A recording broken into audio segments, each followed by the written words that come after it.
I like being with someone that makes me feel sexy and puts in a conscious effort to make me feel sexy. I like it when someone's conscious enough to find certain details about you that are unique to you and express that to you. And I try to do the same with other people.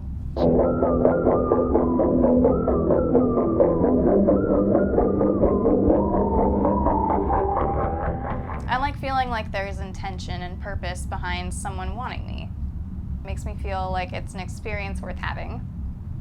Like if someone's giving me that kind of energy, I'm probably gonna have an orgasm with them. And if I'm not getting that, it might still happen, but it's not as easy. I have to change this, but I like the typo kind of. It says, God, do you feel about talking about your sexuality? God, do you feel? Really good. I mean, people that know me well know that I'm like the person that will talk about sex when they first meet you. I don't think I necessarily give off that vibe per se, but those who know me would say that, so I feel very good talking about it. When did you discover your pleasure? Couldn't have been more than like 5 or 6. I like kind of remember just like being outside my backyard and being naked and finding my clit, and I would just like just rub it on stuff, and that's how I figured it out, like a lot of kids. I never like fingered myself till embarrassingly college. I did get a vibrator when I was in high school. I think I was like 16 or 17. Yeah, I think I got a vibrator with my first paycheck. Before that, I did the bath thing where you like get the water pressure on your not lady parts, but your parts.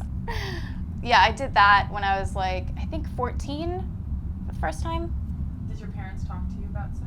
Yeah, I know my mom did. I could tell it made her like uncomfortable, but not in like a way that she was gonna give me misinformation or like lie to me. Because I don't remember her saying it was when people are in love, and I think that that's kind of a dangerous lie that a lot of parents give kids, and I don't think my mom ever said that to me, because she doesn't believe that. What I do remember is that my mom said that sex is not necessarily intercourse. I think in many ways she kind of like did the bare minimum, which is a terrible thing to say about your mom, and I don't advocate people feel that way, but you know, when I think about the talks I want to have with my own kid, it's going to be a lot more, I don't know, comprehensive. How do you, or do you, identify a specific way sexually? Sometimes I don't really think it's something I would want to put a word on, but sometimes I think, well, you know, there's stuff out there, so why not? And I would say like bisexual, pansexual. I heard this amazing quote about bisexuality today. It was on Dan Savage's podcast, and he was talking about like lopsided bisexuality. It's such a spectrum, and you can be on a spectrum with it, and it doesn't take away from your having that orientation. Like people who are into romance with one sex versus purely sexual relationships with another. I wouldn't like discount the possibility of being in a relationship with a woman, but so far that hasn't been how my life has played out. But I really like sleeping with women. I always knew I liked girls and people that identify in other ways. I remember the first time I like felt kind of weak in the knees from a girl. I was like 13.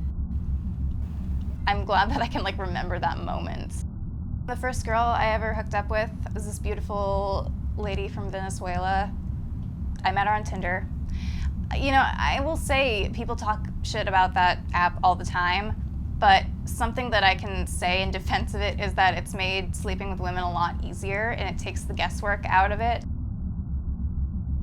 It felt like I had known her for years. Like we just really understood each other, and I was really powerfully attracted to her. She was really beautiful. What myths or beliefs about sex and your own sexuality do you feel like you've overcome or dispelled? Squirt's not pee.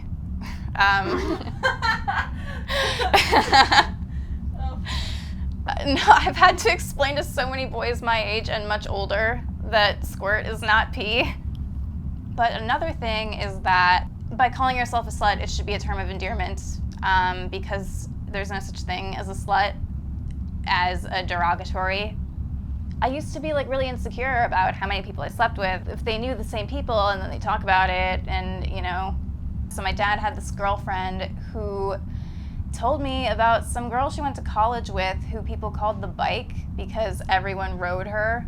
And she was like, you don't want to be that girl. And I'm like a child, and I never forgot that. So I started having sex and kind of coming into myself and discovering things about myself, but there's a part of me that was like, oh girl, you need to slow down. It took like a while to realize that, you know, this double standard in society is complete bullshit. Women are going to be mocked and belittled no matter what they do, so you might as well just be yourself. But yeah, now I just do what I want. I'll like verbally choke someone out for trying to tell me that girls can behave a certain way and boys can behave another way. Yeah, fuck that. I like being tied up and I like being gagged. I have a box full of sex toys. But it's funny because, you know, when I want that, I usually want that with someone that I have some kind of like sexual thing with. I kind of like a balance of gentleness and aggressiveness. When it's too much of one, it's not really that fun for me. Although if it's aggressive the whole time, I won't complain. There's something about giving up all my control that's really powerful for me. I also kind of like being like beaten a little bit. Like I have a paddle, and I don't know. I don't really know where that comes from. Our kinks can be really random. But I really like it. There's something about like being treated like shit by someone you really care about that's really nice. I don't know, it's kind beating. It's not necessarily first date conversation, no. But I do keep it very casual when I talk about what I want sexually. What would you say if I asked you, what is the purpose of sex? Self-expression, self-fulfillment, discovering things about yourself that you didn't know. Often people have kinks that are very, very contrary to their personality. Like I'm a feminist that likes to be beaten, and there are germaphobes that like to be peed on. So I think there's something really interesting about like the contrast of who you are versus what you like sexually. So beyond sexual fulfillment or self-fulfillment and self-love and love for another person, or even just mutual respect and attraction, I think the purpose is like tuning out of the world and finding your own bliss in any situation. If you could go back and give your 18-year-old, I guess, self some advice about sex and sexuality, what do you think you would say? I think I would say it's okay to not know what you want. You can be with somebody and know that they're not the person you want to be with in the long run, but still enjoy them and be joyful. But I would also say you don't have to pursue monogamy. Just because you don't want one partner doesn't mean you're a bad person or there's something wrong with you. Everybody sees it when they grow up and they think that it's the standard, and it's not. There's a whole lot of ways to be and to love and to express yourself sexually, but it's important that you do it with consent and understanding and communication. Another thing I would tell myself is fuck girls sooner. Like, you know you want to, just do it. You're fine.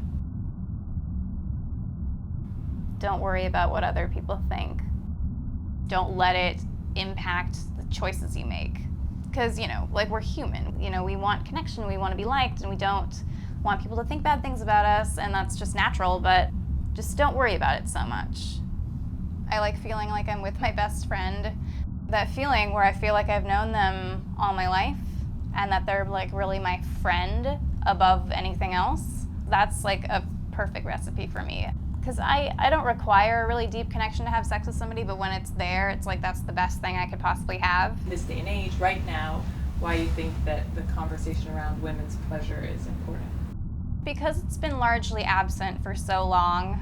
The only movie I ever saw when I was growing up that had like a woman being eaten out was Blue Valentine.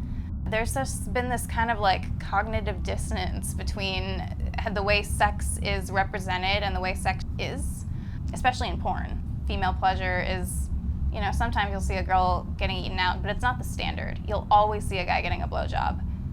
I really like that the conversation is starting to change and women's pleasure is starting to become something that's real and that people should demand. I remember the first time I ever thought about the idea of like demanding orgasm, like not wanting a sexual experience to be over if I haven't come. And it happened because I saw a Nicki Minaj interview where she literally said, "I always demand to come." And like that was outrageous. I read that when I was like 17 in 2010. Even then, people weren't really talking about it the way I feel like it's being talked about now. It's just been absent from our cultural understanding of sex. And that's something that really needs to change.